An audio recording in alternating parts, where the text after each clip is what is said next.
Pasien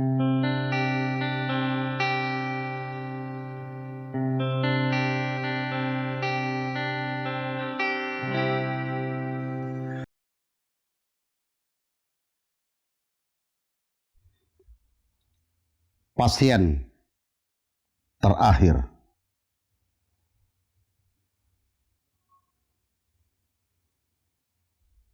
Aku pasien terakhir di rumah sakit pusat di kota B ini. Sudah lebih 50 pasien masuk dan keluar dari ruang pemeriksaan. Aku pasien ke-53. Dan mulai masuk ruang pemeriksaan, begitu namaku dipanggil oleh petugas.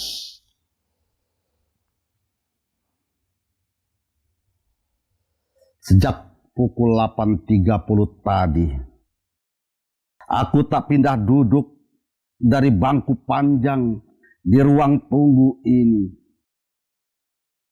Setia menanti giliran dipanggil untuk memasuki kamar periksa pasien. Meski berulang kuamati jarum jam, tanganku seperti merangkak sewaktu mendaki dan tergelincir. Membosankan. Harus kuakui, aku suka sekali menjalani penantian usai mendaftar dan menyerahkan surat ke petugas. Lalu mengambil sela untuk duduk di bangku panjang yang tampak penuh. Aku duduk di sebelah seorang lelaki berusia 60-an. Mau berobat, nak? Lelaki tua bertanya. Kukira tepatnya sekadar bertanya. Ingin membuka percakapan agar tak jengah menanti panggilan dokter. Kulihat kartu yang dipegangnya. Nomor 51. Bapak juga? Aku balik bertanya. Sebenarnya Bapak sudah malas ke rumah sakit berobat. Penyakit Bapak amat banyak. Sejak muda dulu, Bapak sering sakit-sakitan. Tetapi anak Bapak yang memaksa agar Bapak berobat. Supaya Bapak ke rumah sakit, anak Bapak yang mengantar ke sini dengan mobilnya. Lalu ia pergi. Nanti siang, dia menyusul Bapak. Kenapa malas, Pak? Aku menyelidik. Bukankah setiap orang menginginkan sehat? Dan untuk mendapatkan kesehatan harus diperiksa dokter. Harus berobat kalau punya penyakit. Saya kira anak Bapak tidak salah. Ia benar. Anak Bapak benar. Hanya Bapak yang sudah bosan ke rumah sakit. Bayangkan, Bapak harus berobat 2 kali sepekan. Belum lagi harus cuci darah sepekan sekali. Bapak terkena gagal ginjal.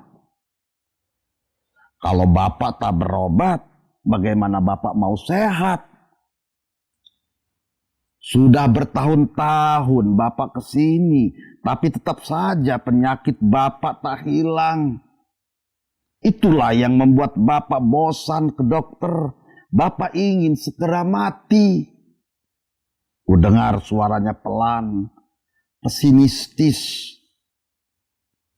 Bapak tak boleh pesimis begitu. Berobat sama artinya dengan berusaha. Tuhan yang menentukan apakah kita akan sehat setelah berobat ataukah mati. Bapak itu menegaskan, Kalau Bapak harus memilih, lebih baik Bapak mati saja. Uang sudah habis banyak, penyakit Bapak tetap saja. Daripada menghabis-habiskan uang, belum tentu Bapak sehat. Kan lebih baik menunggu saja keajaiban. Tak ada keajaiban itu, Pak. Yang ada ialah usaha. Kita diharuskan berusaha, dan kalau sudah berusaha belum juga berhasil, ya kita serahkan pada yang kuasa. Itu takdir. Kalau takdir, mungkin inilah takdir Bapak. Maksudnya? Iya, Bapak tak perlu lagi susah-susah ke rumah sakit. Menunggu saja di rumah. Kalau sembuh ya syukur. Kalau harus mati ya usia Bapak memang sudah pantas. Bapak jangan berkata begitu. Tak baik. Kataku memberi saran. Seharusnya Bapak berdoa supaya diberi umur lebih panjang sehingga makin banyak punya kesempatan beribadah. Bapak tua itu tersenyum. Dipandangnya wajahku penuh heran. Seperti menyelidik. Bola matanya seakan menggerayangi diriku. Aku jadi serba salah ditatap seperti itu. Sedikit menggeser. Kau benar, Nak. Tiba-tiba Bapak tua itu berujar. Tetapi persoalannya, apakah bisa dijamin makin diberi banyak usia oleh Tuhan, maka semakin berpeluang bagi kita untuk banyak beribadah? Jangan begitu. Jangan berkata begitu, Pak. Beribadah itu maknanya luas. Kalau tak bisa berdiri, duduk atau tidur pun dibolehkan. Bapak akan menambah waktu untuk menyusahkan orang, ujar Bapak tua itu lirih. Siapa orang yang Bapak maksud? Anak Bapak? Ia mengangguk. Itu sudah kewajiban anak. Waktu mereka kecil, Bapak yang mengurus mereka. Bapak telah disusahkan mereka. Nah, sekarang tanggung jawab anak yang mengurus Bapak, kataku. Aku ingin menegaskan bahwa tidak ada yang merasa dibebani untuk mengurus orang tua. Apalagi yang sudah jompo.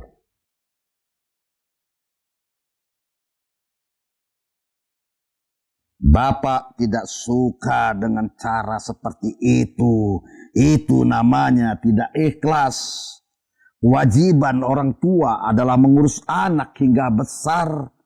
Tetapi anak belum tentu punya kewajiban yang sama kepada orang tuanya.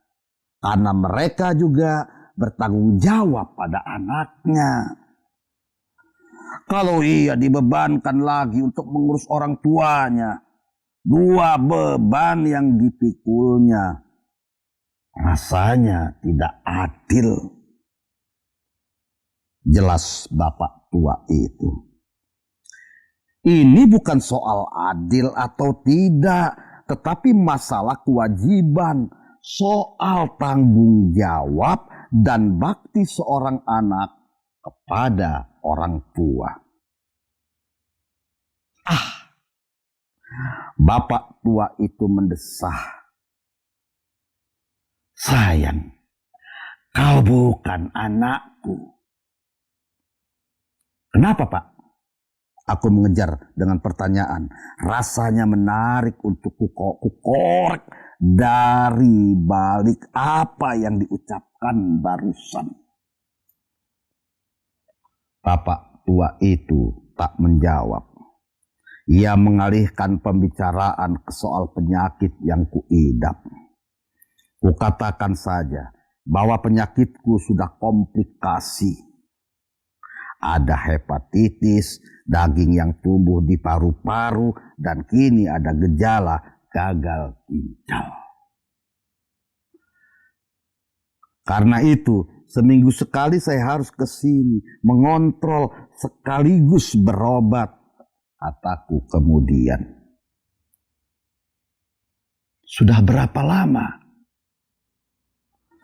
Kalau daging yang ada di paru-paru saya sudah setahun. Kalau hepatitis, penyakit sejak kecil. Gagal ginjal, baru gejala, Pak. Saya berharap bukan. Hanya salah diagnosis. Jawabku yakin. Setelah itu bapak tua itu dipanggil. Ia masuk ke ruang periksa. Setelah bapak tua itu baru giliranku masuk. Dokter menahanku untuk pulang. Aku harus diopnam. Gagal ginjalku positif.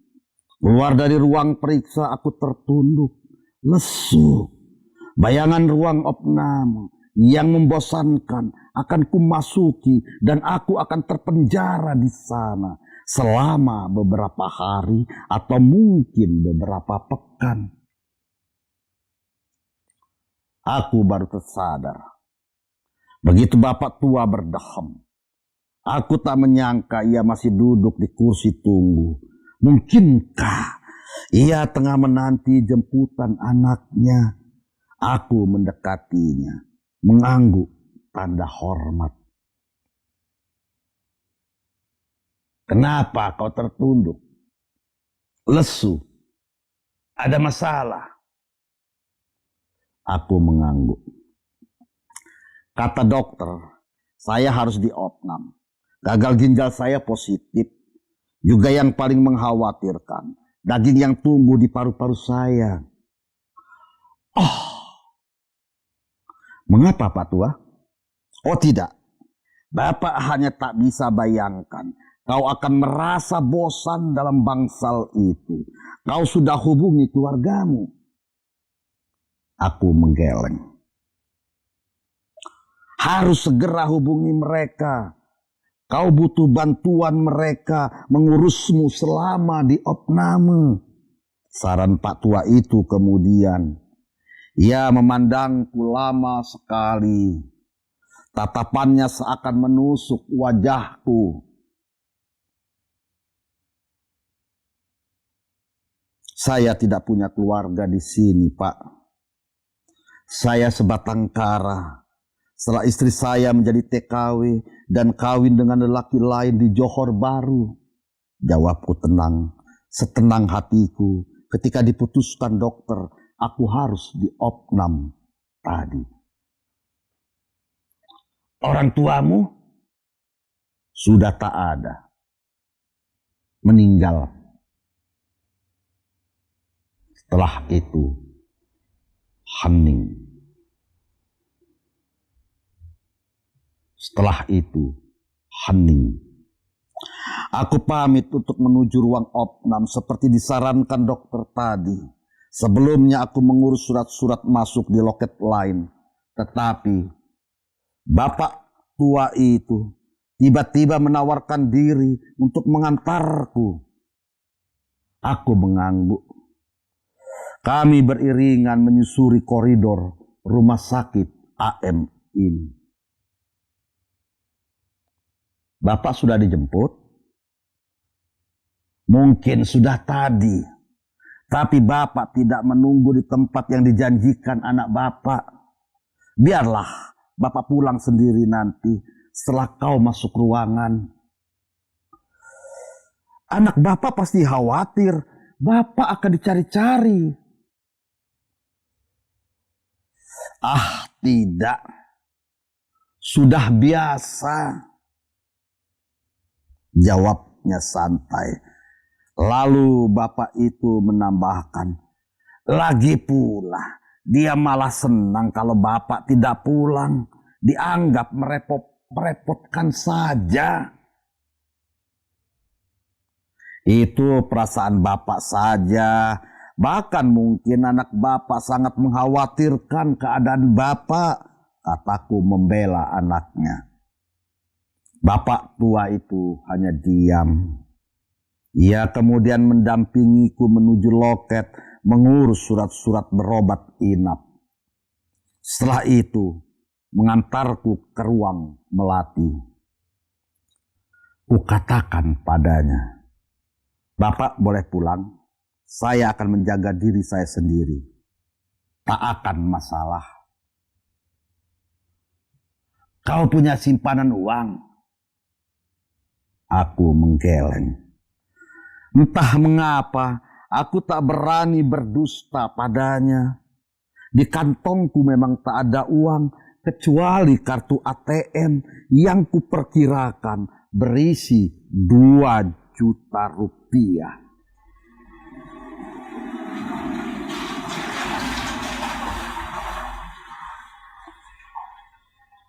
Aku menggeleng. Entah mengapa, aku tak berani berdusta padanya. Di kantongku memang tak ada uang kecuali kartu ATM yang kuperkirakan berisi 2 juta rupiah. Bapak tua itu tersenyum, menyisihkan 2 lembaran 50.000 rupiah ke saku bajuku. "Ambillah untuk keperluanmu nanti. Bapak sekarang pulang dulu ya." Ingin kutolak pemberiannya, tapi ia berkeras agar aku menerimanya. Akhirnya, kubiarkan uang pemberiannya di kantong bajuku. Aku mengucapkan terima kasih, dijawabnya dengan mengangguk. Ia meninggalkan aku sendiri di ruangan opname yang penuh oleh pasien lain. Aku adalah pasien terakhir di ruang opnam Melati ini. Ruang kelas 3 ini dipenuhi oleh pasien yang entah dari mana.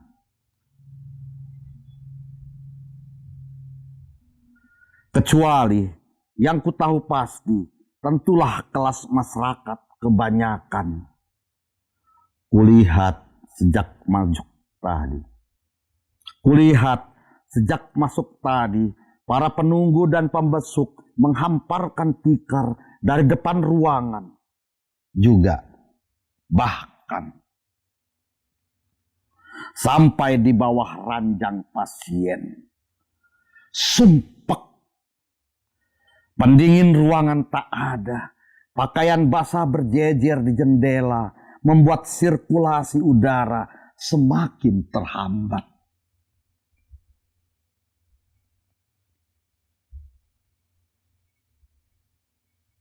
Sudah 3 hari aku di opnam.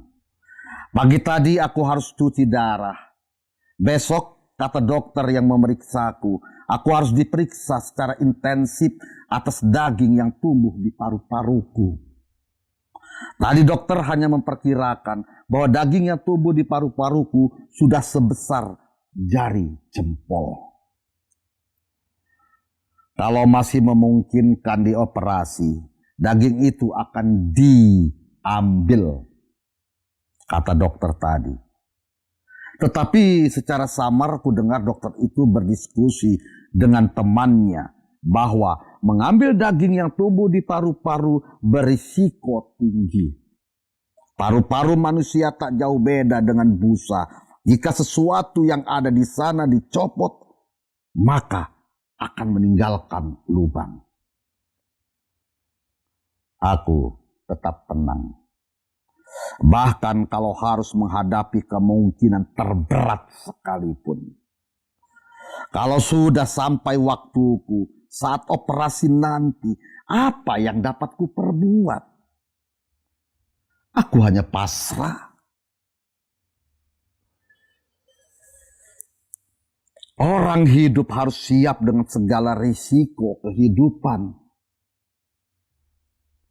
Apalagi aku tak mewariskan apa-apa bagi anakku, istriku, ataupun orang tuaku.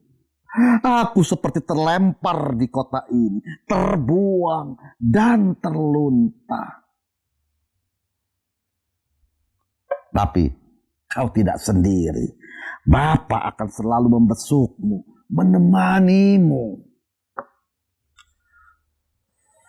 Aku seperti berada di dalam mimpi ketika Bapak tua membisikkan kata-kata di telingaku. Ia seperti mengetahui apa yang kupikirkan dan kurasakan saat ini. Bapak akan datang setiap pagi kemari sampai kau keluar dari ruangan ini. Sambung Bapak tua itu lagi.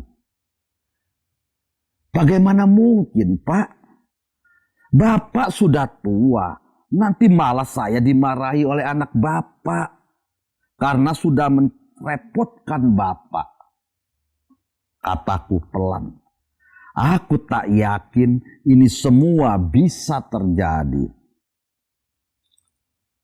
Anak Bapak yang akan mengantar dan menjemput Bapak kemari, katanya kemudian.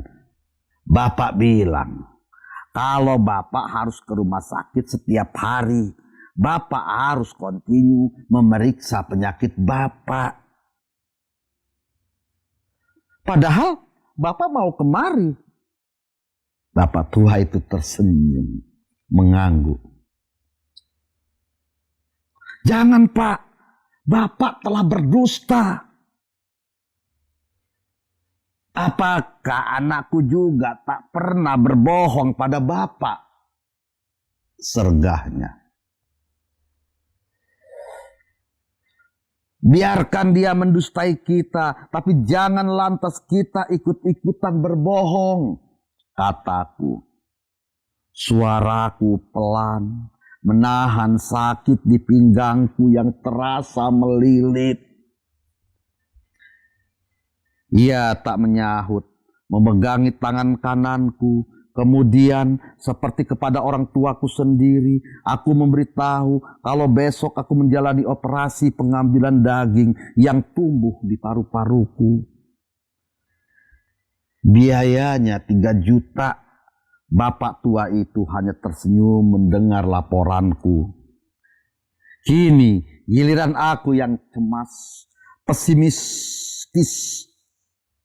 Sementara ia di mataku selalu riang.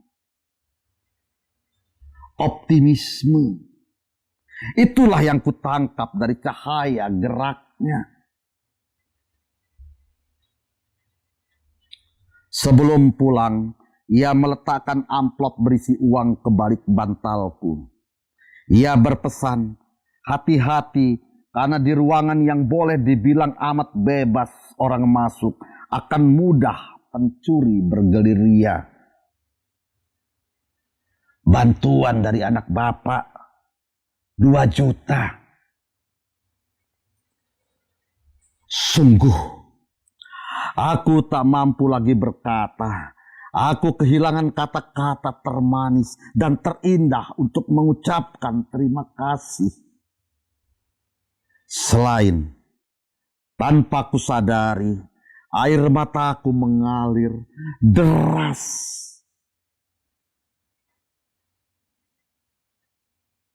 Tetapi, saudara, uang pemberian Bapak tua itu belum kusentuh. Sebab pada pukul 4.11 sebelum aku sholat subuh, Tuhan mengambilku lebih cepat dari kerja para dokter yang akan mengoperasiku siang nanti. Entah apakah Bapak tua itu kembali membesukku siangnya dan melihatku sudah dipindahkan di ruang mayat. Lalu ia akan menanyakan barangku beserta amplop pemberiannya kepada petugas rumah sakit. Ataukah ia tidak lagi datang menengokku?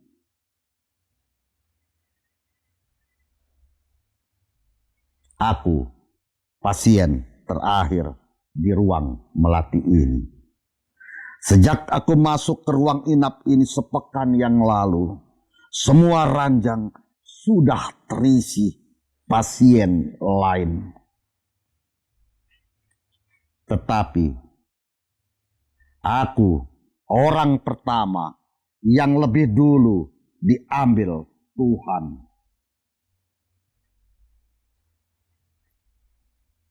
Rumah Sakit Umum Abdul Muluk Bandar Lampung, 18 September 2004. Lampung, 20 Februari 2005.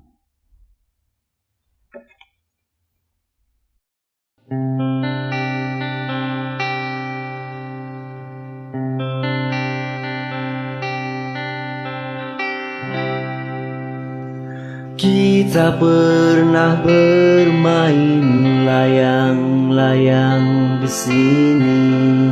Rambutmu yang tersibak angin adalah benangnya. Aku ulur kau biar terbang menilang cakrawala. Tapi kendali tak sudiku lepaskan, tak sudi. Betapa bodohnya aku, benang di tangan putus. Kulihat kau terbang sendiri tanpa bisa kurai kembali, tanpa bisa di tepi laut ini. Ku nanti layang-layangku yang putus. Ku nanti kau hadir kembali menemaniku, bercakap-cakap pada karang. Betapa bodohnya aku, benang di tangan putus.